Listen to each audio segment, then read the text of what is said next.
बनवूयात झक्कास आलू पराठा आणि झटपट बनवूयात काकडीचा रायता की मेजवानी तयार।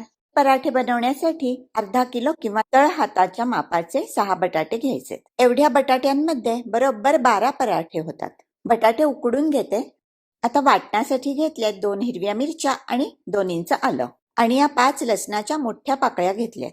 पराठ्याचा कव्हर बनवूया। तर कव्हरसाठी घेतले इथे 1.5 कप कणी आणि घातला पाव कप मैदा। घातलं साधारण अर्धा टीस्पून मीठ आणि 1 टेबलस्पून तेल। कव्हर सुरेख चवीचं होण्यासाठी 2 चमचे दही। वाटण झाल्यावर मिक्सरमध्ये पाणी घालून लागलेलं वाटण काढून घेतलंय ते हे पाणी आणि ही चिमूट 2 चिमूट हळद। तेलाच्या हाताने कणिक छान मळून घ्यायची आणि झाकून 15-20 मिनिटं मुरायला ठेवायची।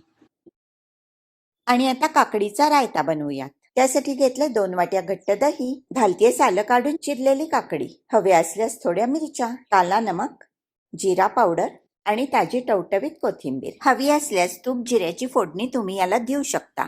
सगळं करायचं मिक्स की रायता तयार। बटाटे पण सुरेख शिजले। बटाट्याची सालं काढून लगेच गरम गरम बटाटा किसायला घ्यायचा। सगळे बटाटे किसून झालेत आणि आता त्यामध्ये घालायचंय मीठ आणि घातलं मिरची लसूण आल्याचं वाटण।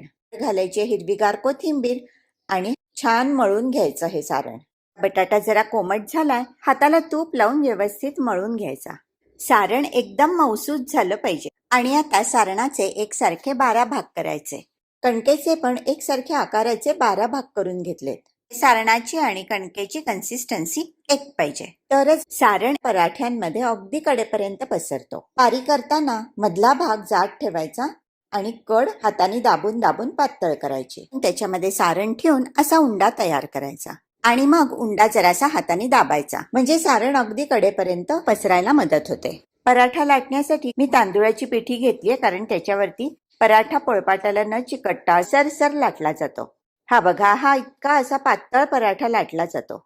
पराठा तव्यावर टाकल्यावर त्याच्या बाजूने थोडंसं तूप सोडायचं। खालची बाजू गुलाबी झाली की मग पराठा उलटायचा। हा पराठा बघा, तूप सोडल्यानंतर कसा टम्म फुगला।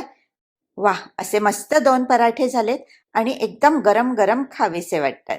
बघा किती सुरेख सुंदर सोनेरी रंगाचे मस्त मऊसूप तेजस्वी पराठे तयार झालेले आहेत। वरून छान पैकी बटर लावायचं आणि तुकतुकीत पराठा खायला घ्यायचा। हे बघा, दिसतायत की नाही, एकदम तजेलदार आणि तेजस्वी आणि मऊ तर इतके झालेत, दाबल्यानंतर तुटत नाहीयेत, फाटत नाहीयेत, कुठेही चिवटपणा नाहीये। मऊ आणि लुसलुशीत पराठा झालाय। रायत्याबरोबर पराठे एकदम सुंदर लागतात। झकास। आवळ्याच्या सीझन मध्ये आवळ्याचा छुंदा बनवला आता, तो पण पराठ्यांबरोबर सर्व केला।